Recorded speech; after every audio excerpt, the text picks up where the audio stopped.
우리는 하나님에 대한 형상을 바꿔야 돼요.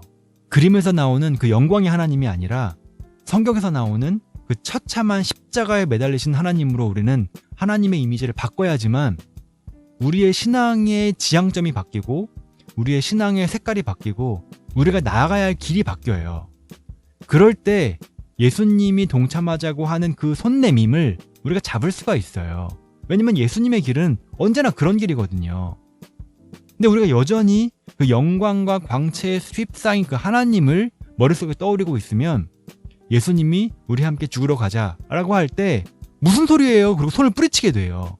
나는 영광에 휩싸일 건데 왜 하나님이 나를 밑으로 끌고 가십니까? 라고 예수님께 호통치게 돼요.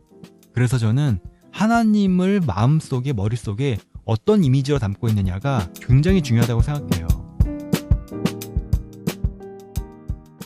안녕하세요. 어린 양을 따르는 어린 양 미양교회 개구리입니다. 안녕하세요. 어린 양을 따르는 어린 양 토끼입니다. 오늘은 예레미야 14번째 시간이고요. 7장 16절부터 29절까지 제사고기는 다 너희들이나 먹어라 라는 제목으로 함께 이야기해 보겠습니다. 토끼님 오늘 어떤 이야기 해주실래요?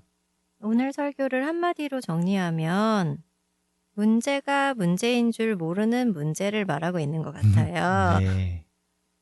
저희 사회에 예를 들어서 이단 사이비 집단들이 존재하잖아요. 네. 그런데 그 집단이 문제가 있다는 인식이 사회에 퍼져 있기 때문에 더 퍼져나가는 것이 자연스럽게 막아지잖아요. 네. 그래서 이런 문제는 사실 큰 문제가 아니에요. 네. 그런데 문제가 문제인 줄 모르는 문제들이 있다는 이야기를 오늘 설교에서 하는 것 같아요. 네, 맞습니다. 오늘 본문에서 이스라엘 백성들은 실제로 하늘 여신을 우상숭배했지만 스스로가 우상숭배하는 줄을 몰랐어요. 네. 심지어 하늘 여신을 섬기며 그것이 하나님을 섬긴다고 생각했어요. 네. 얼핏 보아서는 우리와는 상관없는 우상숭배 문제인 것 같지만 그렇지 않다는 것이 오늘 설교의 내용이에요. 네. 이스라엘 백성들이 자신이 잘못하는 줄도 전혀 모르면서 잘못을 하였듯이 우리도 우리의 죄와 신앙이 동일시되어서 그것이 문제인 줄도 모르면서 잘하고 있다고 생각하면서 신앙생활을 하고 있는 부분이 많다는 거예요. 네. 그런데 이스라엘도 그렇고 우리도 그렇고 왜 문제를 문제인지 모르게 될까요? 사람들이 다 그게 문제가 아니라고 말해서 그런 게 아닐까요? 그러면 사람들은 왜 그걸 다 문제가 아니라고 생각하면서 할까요? 자기의 욕심이 거기에 숨겨져 있어서 문제가 아니라고 무의식에서 가로막고 있는 것 같아요. 네. 제가 설교에서 풍요와 더 나아짐 이런 거를 추구하는 세계는 결국에는 이렇게 문제를 문제로 인식하지 못하게 되고 나도 모르게 풍요의 신인 아세라, 돈 이런 것들을 섬길 수밖에 없게 된다라는 얘기를 했는데요. 네.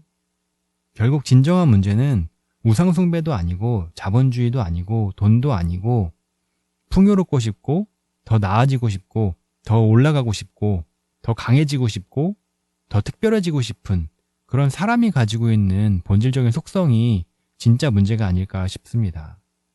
이 이야기가 가만히 생각해보면 정말 무서운 이야기예요. 네. 나는 내가 신앙생활을 잘하고 있다고 생각했는데 하나님이 보시기엔 우리의 신앙생활이 이스라엘의 우상숭배로 여겨진다는 이야기잖아요. 그렇죠. 이스라엘도 자기들은 분명히 하나님을 섬긴다고 생각했고 바른 제사를 드린다고 생각했는데 아세라 신을 섬기는 우상숭배라고 명확하게 정지하고 있거든요. 성경에 그런 말씀도 있잖아요.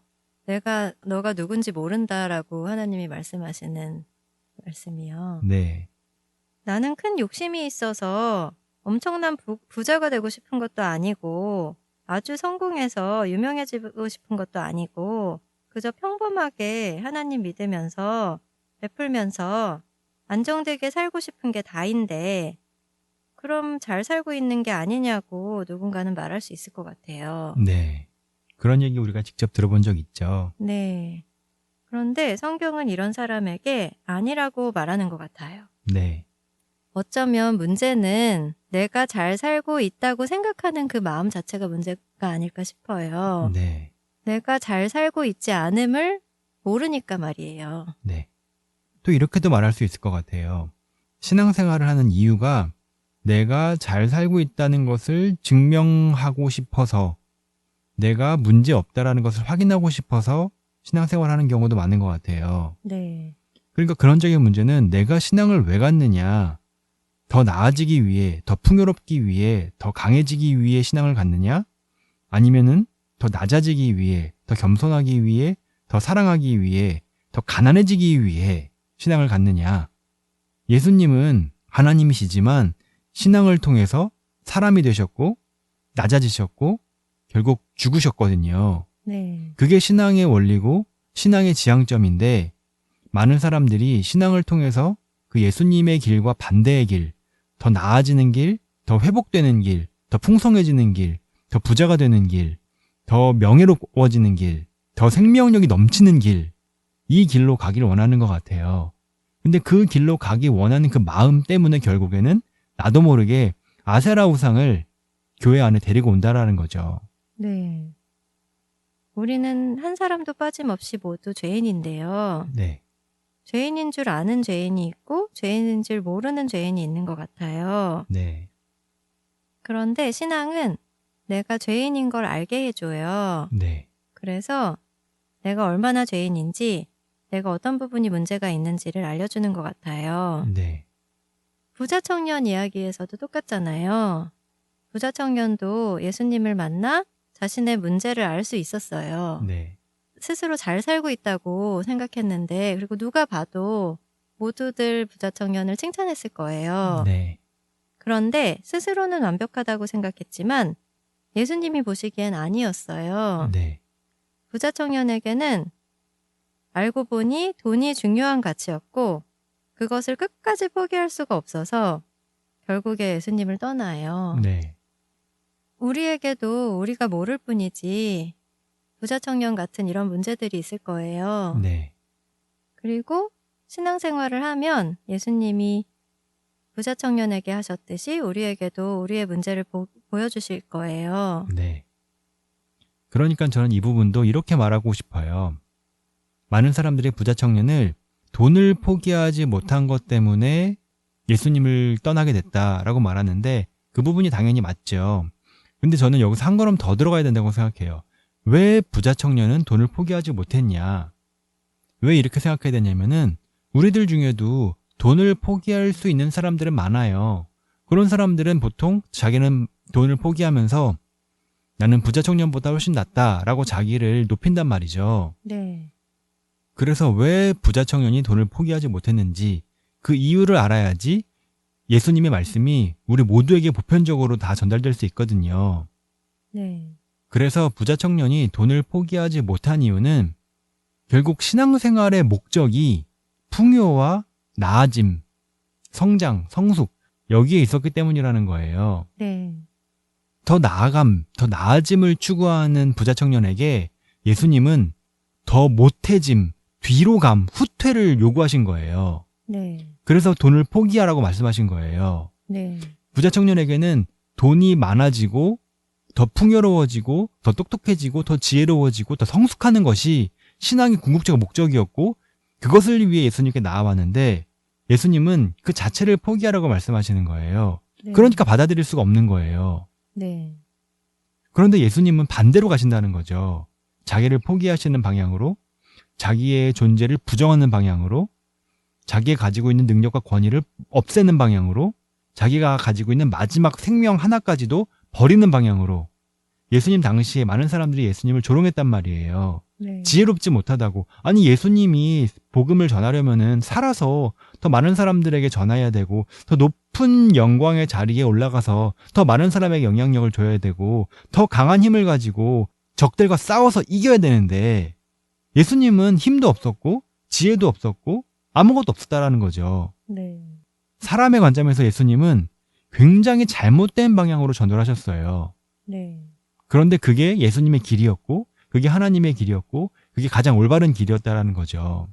그래서 예수님은 부자 청년에게도 자신과 같은 길을 가도록 돈을 포기하라고 말씀하셨던 건데, 부자 청년은 진짜 목적이 예수님을 따르는 것이 목적이 아니라 자기가 나아지는 것이 목적이었어요. 네. 그렇기 때문에 예수님을 따라하려면은 나아짐을 포기하라는 그 예수님의 명령을 따를 수가 없었던 거죠. 애초부터 예수님을 따르고 싶었던 것이 아니었기 때문에. 네. 그러니까 우리도 신앙생활을 잘 돌아봐야 돼요. 우리가 왜 신앙생활을 하느냐. 더 성공하기 위해, 성공이 아니라면은 지혜롭기 위해, 그런 지혜가 아니라면은, 그런 세속적이고 육체적인 게 아니라면은 영적으로 더 성숙하기 위해, 더 마음의 평안을 유지하기 위해, 더 진정성 있는 존재가 되기 위해, 이런 게 다 아니라는 거예요. 네. 이런 것을 목표로 신앙생활하면 결국 우리는 부자청년과 똑같이 너 스스로를 포기하고 나를 따라와라 라고 예수님이 말씀하실 때 우리는 끝까지 거부할 거예요. 부자청년처럼 예수님을 떠날 거예요. 네. 우리의 목적은 오직 예수님 뿐이어야 되고, 예수님은 계속해서 자신을 부정하고 포기하고 모든 것을 없애는 방향으로, 점점 낮아지는 방향으로, 점점 어리석어지는 방향으로 나아가셨어요. 네.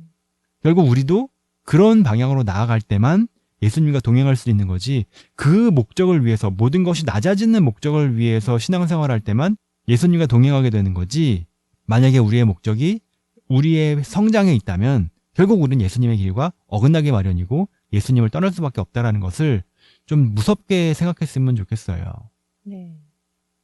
그러니까 부자 청년의 이야기에서 부자 청년이 단순히 돈을 쫓았기 때문에 예수님을 못 따랐던 것이 아니고 네. 어떤 면에서든 더 나아짐을 목표로 살고 있었고 네.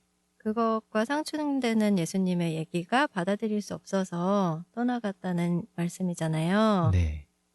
그러면 나아짐이 아니라 우리는 무엇을 위해 살아야 될까요? 여기서 말하는 나아짐이라는 것이 뭐냐면은 결국 우리 눈에 보이고 우리가 느낄 수 있는 나아짐을 말하는 거예요. 네.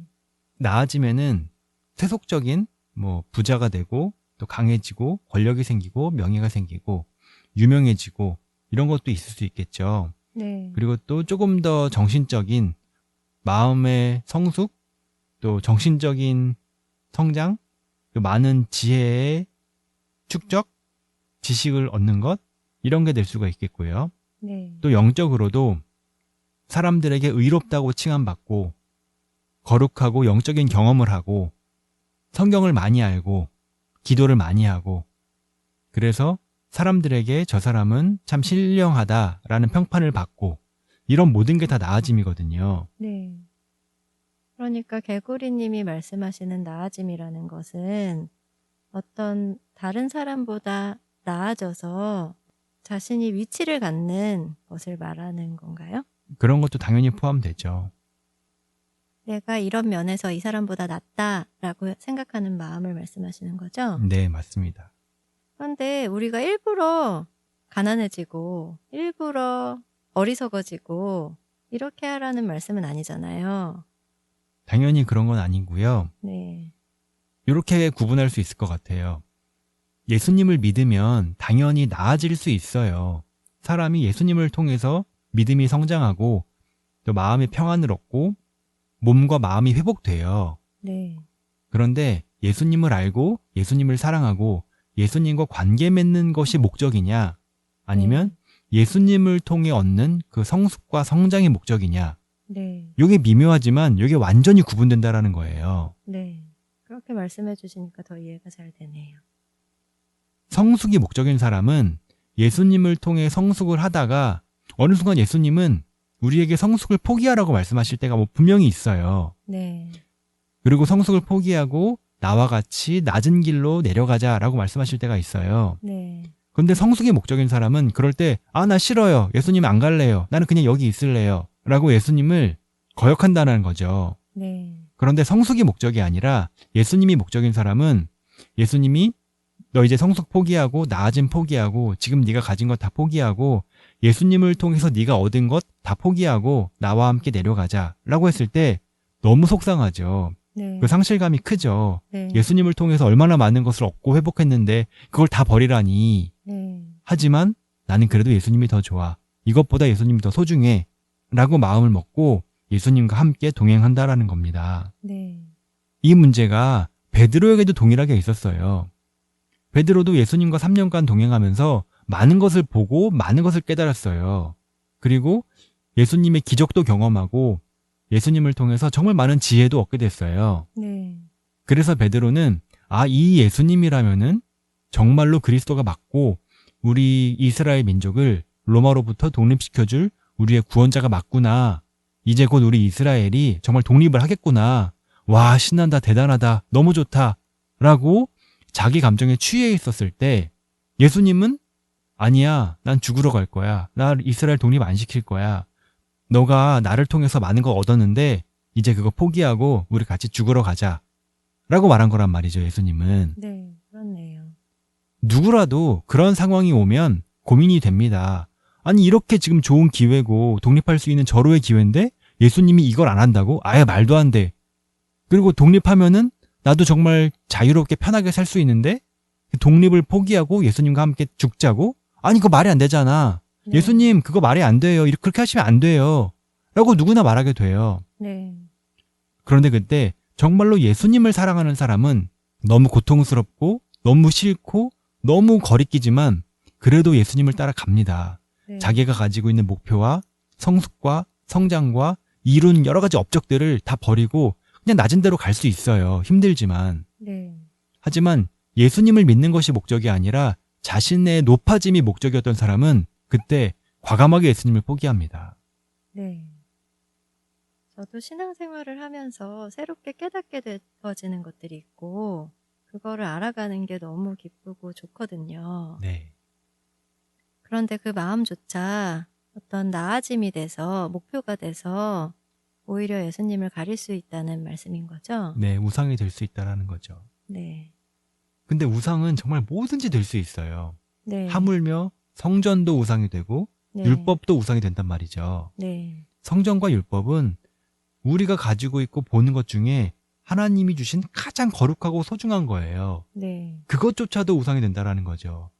아브라함에게 이삭이 우상이었던 것처럼 이삭은 하나님이 주셨단 말이에요. 네. 근데 하나님이 주신 것조차 우상이 된단 말이죠. 네, 맞아요. 근데 하물며 그 나머지 것들은 얼마나 더 우상이 되기 쉽겠어요. 네. 그러면 저는 그런 깨달음보다 예수님 믿고 사랑하려고 노력하면 되는 거죠? 그렇죠. 그것에 목적을 둘 때만 우리가 계속해서 지속적으로 신앙생활을 할 수 있는 거지, 깨달음이나 성숙이나 어떤 영적인 경험, 여기에 초점을 두면은 결국 우리는 어느 순간 예수님을 떠날 수밖에 없게 돼요. 네. 오늘 예레미야 본문에서는 하나님이 이스라엘이 하늘 여신을 섬기고 있다고 정죄하고 계세요. 네. 예레미야 7장 17절 18절에 보면 너는 지금 그들이 유다의 성읍들과 예루살렘의 모든 거리에서 하는 일을 보고 있지 않느냐. 자식들은 땔감을 줍고 아버지들은 불을 피우고 어머니들은 하늘 여신에게 줄 빵을 만들려고 가루를 반죽을 하고 있다. 또 그들은 나의 노를 격동시키려고 다른 신들에게 술을 부어 바친다. 이 이스라엘 사람들은 자신이 하늘 여신에게, 우상에게 제사를 지내고 있다고는 눈꼽만큼도 생각하지 못했을 거예요. 네. 당연히 하나님을 섬기고 있고 하나님을 섬기기 위해서는 이런 일들을 해야 된다고 생각했을 거예요. 네. 이게 우리가 우상은 쉽게 구분되고 명확하게 드러날 것 같은데 절대 그렇지가 않아요. 네. 바리새인에게 율법과 성전이 우상일 거라고 누가 생각했겠어요. 네.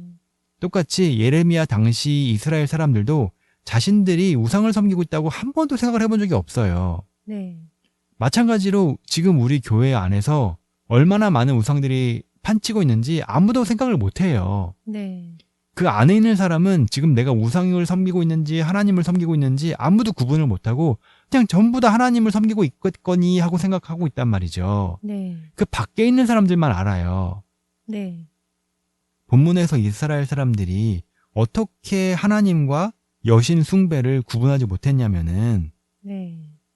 하나님은 남성이기에 잉태, 출산, 번성, 풍요를 위해서는 여성신이 있어야 한다는 상식에서 출발합니다.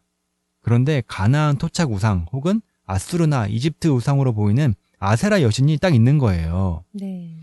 아세라 여신은 신의 배우자로 알려진 신이었어요.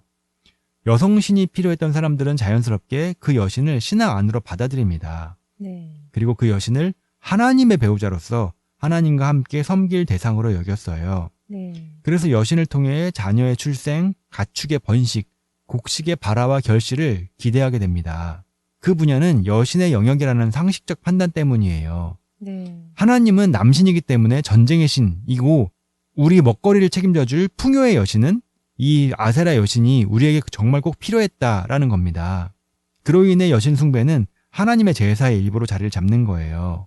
그러니까 이렇게 뭔가 특별한 과정으로 우상이 신앙 안으로 들어오는 게 아니라 그냥 우리가 좀 더 나아지고 좀 더 배불러지고 좀 더 편하게 살고 싶어하는 그 욕심이, 그 욕망이 나도 모르게 자연스럽게 우상을 우리 안으로 데리고 들어오고, 네. 데리고 들어오지 않더라도 우리는 풍요롭고 싶은 마음이 교회 안에 있는, 신앙 안에 있는 어떤 대상을 하나님 대신에 섬길 우상으로 삼는다라는 거예요. 자연스럽게. 마치 성전과 율법을 바리새인들이 우상으로 섬겼던 것처럼. 그러니까 이게 무서운 건 뭐냐면은 아무리 교회 안에서, 아무리 나의 삶 속에서 우상을 찾아야지 한다고 우상이 찾아지지가 않아요.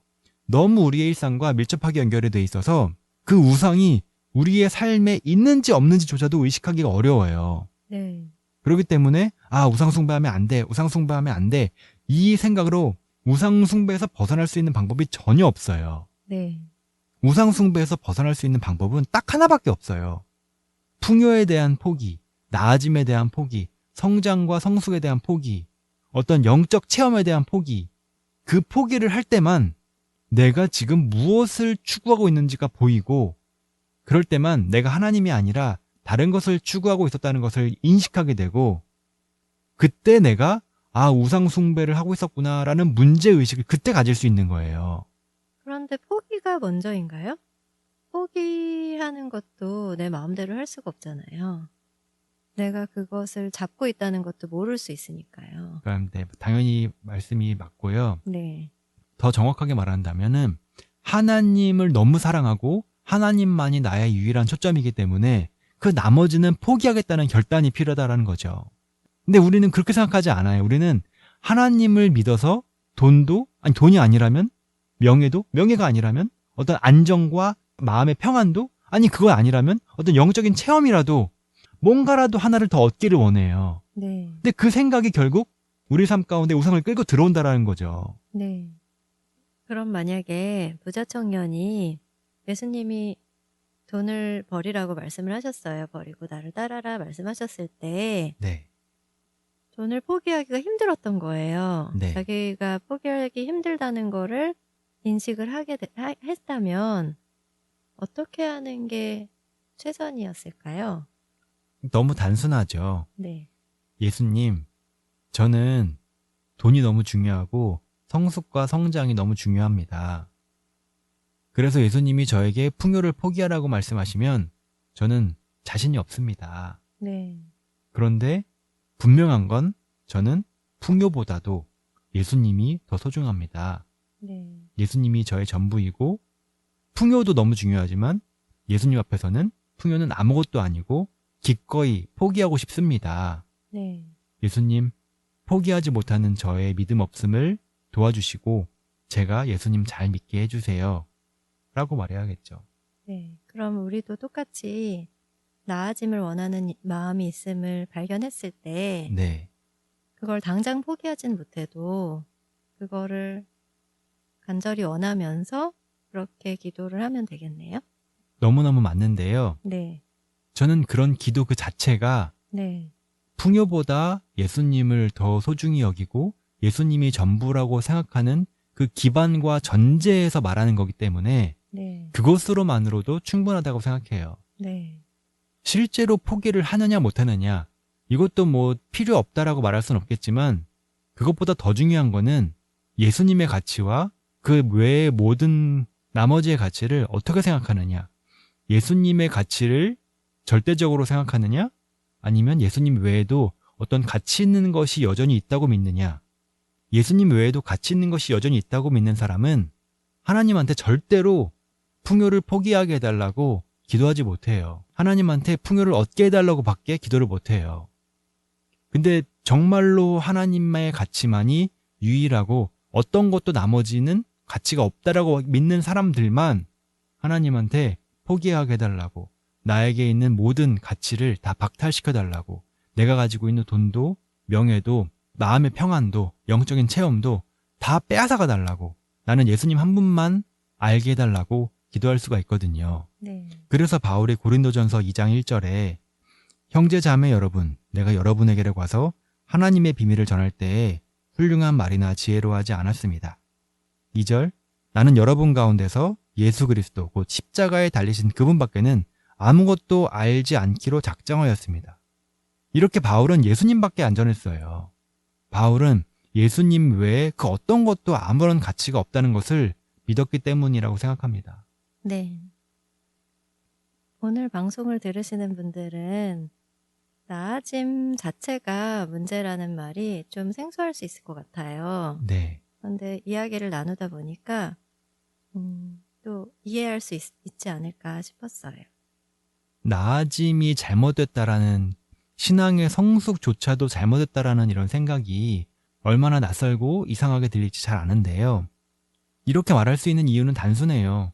예수님이 십자가에 죽으셨기 때문이에요. 예수님이 세상을 구원하시기 위해 세상에서 더 나아지려고, 더 강해지려고, 더 유명해지려고, 더 지혜로워지려고 노력하지 않으셨고, 더 어리석어지려고, 더 추해지려고, 더 약해지려고, 자신의 하나뿐인 생명조차도 포기하시려고 계속해서 나아가셨기 때문이에요. 그래서 저는 우리가 하나님을 어떤 분으로 생각하는지가 정말 중요하다고 생각해요. 하나님이 풍요와 능력의 신이냐, 아니면 나약함과 죽음의 신이냐. 예수님을 통해 하나님은 나약함과 죽음의 신이라는 것을 증명하신 거예요. 많은 사람들이 하나님을 떠올리면 엄청난 영광과 광채에 휩싸여 있고 하늘에서 근엄하고 무서운 표정으로 우리를 내려다보시는 그런 모습을 상상한단 말이죠. 근데 그러한 상상이 결국 우리에게 하나님을 오해하고 우리의 신앙의 삶을 왜곡시키는 이유가 돼요. 하나님은 그런 분이 아니에요. 하나님은 결국 십자가에서 처량하게, 처참하게, 나약하게, 연약하게, 어리석게, 바보같이 그냥 매달려서 발가벗겨져서 추하게 아무것도 하지 못한 채로 그냥 매달리는 것 하나밖에 못하는 그 어리석은 예수님을 생각할 때 그 어리석은 예수님에서 하나님에 대해서 바르게 인식할 수 있다는 거예요. 신앙은 우리를 그 영광과 광채에 휩싸인 하나님처럼 우리를 영광과 광채로 하늘로 떠받들여 주도록 하는 것이 신앙이 아니에요.